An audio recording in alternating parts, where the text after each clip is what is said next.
माल मेरे मिलन में हम बुला रही है। Recording by Rajiv rock films Supaul.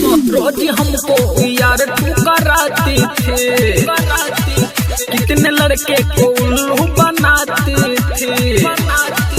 रोज हमको यार ठुकराते थे, कितने लड़के को उल्लू बनाते थे। कितना मुश्किल से पटाया मैंने प्यार उसका पाया, कितना मुश्किल से पटाया मैंने प्यार उसका पाया। फोन करता हूँ क्या कर रही है। देखिए भैया फोन कर रहा है तो कीजिए। देखिए हमको मच्छर काट रहा, हम जा रहे हैं। अरे रुको रुको करते हैं। घर में सबको सुला रही है, माल मेरी मिलन है बुला रही है। घर में सबको सुला रही है, माल मेरी मिलन है बुला रही है। मिलन है बुला रही है, माल मेरी मिलन है बुला रही है।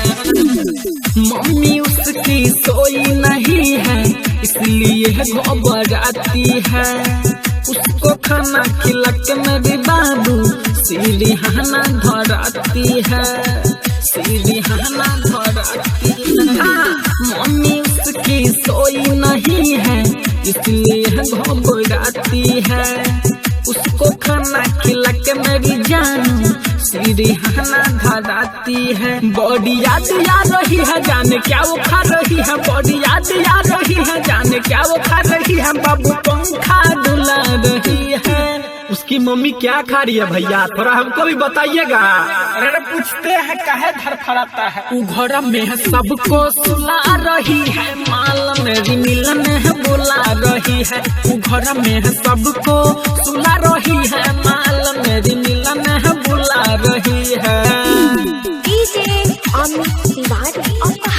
मिलन है बुला रही है, माल मेरी मिलन है बुला रही है।